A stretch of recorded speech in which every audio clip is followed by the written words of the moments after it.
With great power comes... you already know the line. Yes! After all these years, Marvel's Goldenboy has finally returned home. So after seeing all the success Marvel was having with the Avengers and the MCU, Sony attempted to create their own with the Amazing Spider-Man 1 and 2. Fortunately, it didn't work out too well for Sony, and Marvel managed to work out a deal with them where they're allowed to use Spider-Man in Civil War and future Avengers movies, and in return, Marvel would help Sony out by reviving the Spider-Man franchise. Which brings us to Spider-Man Homecoming.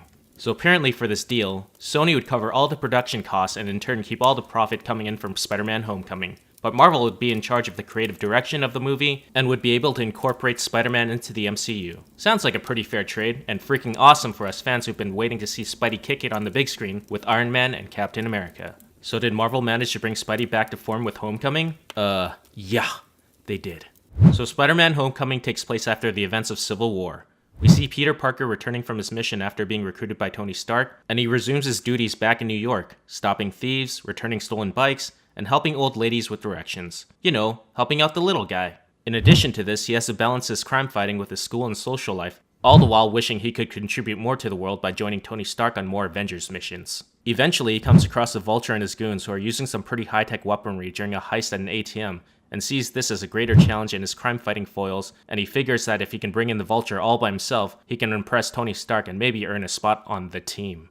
There's no dark emo Spider-Man here. No pressure from the suits up at the top to establish as many characters as possible to build a new cinematic universe. Now that Spidey is part of the MCU, there's no need for that, and the movie can focus on telling a grounded and solid Spider-Man story. Marvel has brought back the fun and lightheartedness to Spider-Man, and has really brought Spidey back to his roots.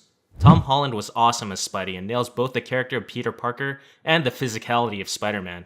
I thought the decision to bring Spidey back to high school and make him a 15-year-old kid was a good move, and it played well into both the fun and naivete of the character. This iteration of Peter Parker is pretty relatable in today's world of social media. Instead of seeing his spider powers as this curse or great responsibility that he has to bear, he acts as anyone would if they were given superpowers, and that's basically is to take out your phone and make stupid videos showing off your new abilities. This movie is really fun and was filled with a ton of jokes. I'm glad I stayed away from all other Spider-Man Homecoming trailers and promotional material after watching the first trailer, because I was pleasantly surprised at the vlog-style videos that Peter Parker makes during his trip in Civil War. I also liked how they didn't go into retelling Spidey's origin story again, as we all know by now how he became Spider-Man. Instead, we get the backstory through brief expositional conversation between characters. There was also little to no mention of Uncle Ben.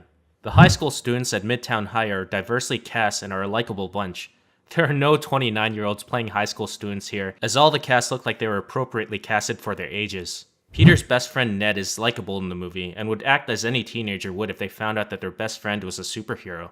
Apparently he was inspired by Genki Lee, who is a character from the Ultimate Spider-Man comics and is the best friend of Miles Morales. He's a nerd and acts as the sidekick character to Spider-Man. I also like the Michelle character in the movie. She's one of the students on Peter Parker's academic decathlon team, and just shows up at the most random places just to talk trash about people, or to draw them. She's a pretty odd character, but definitely serves as one of the comic reliefs in the movie.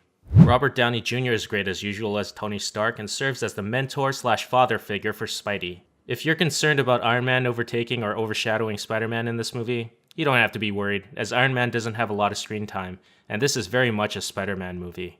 Michael Keaton was awesome in this movie. Initially, when I heard that the Vulture was going to be the main baddie for Spider-Man Homecoming, I was like, really? They're going to make this guy the main villain? This guy. A flying geriatric with a feathered collar. Yeah, real terrifying. But oh my god, Michael Keaton killed it in this movie. They made Adrian Toomes a pretty sympathetic character, and you can totally understand his motivation in this movie, and his hatred for Tony Stark. And if you thought that the Vulture was a corny character, yeah, think again. That scene in the trailer where Adrian Toomes confronts Peter Parker in the car and warns him to not mess with me or I'll kill you and everybody you love. That scene was just so uneasy, and you truly felt for Parker just sitting there while the Vulture was just making him his bitch. Yeah man, the Vulture doesn't mess around. There aren't a lot of negatives I can say about this movie, but there were a couple things that bothered me. Now, I'm all for representation in Hollywood, and although this movie was diversely cast and they did change a lot of the ethnicities of the Spider-Man characters from their comic counterparts, I found that the movie does fall into the classic tropes of placing Asian characters into the sidekick or subservient roles, and portraying Asians as nerdy or creepy around girls. I mean, seriously, did they really have to make this waiter at the Thai restaurant just be so thirsty for Aunt May? I get that she's hot, but damn man, why do you have to make him so freaking creepy? Now, I'm gonna go into some spoilers for the movie, so if you haven't seen the movie yet, this is your spoiler warning! But come on, the movie's been out for weeks now, I'm sure you've seen it already. There was also some controversy surrounding the Michelle character in the movie. When it was revealed that she was MJ, I was like, okay. I guess this is the way things are now. And then I grew to accept it since this is the universe they built. I mean, Flash Thompson is nothing like his comic book counterpart, and that didn't hinder the movie at all. Until I found out that one of the execs said that Michelle is not actually Mary Jane.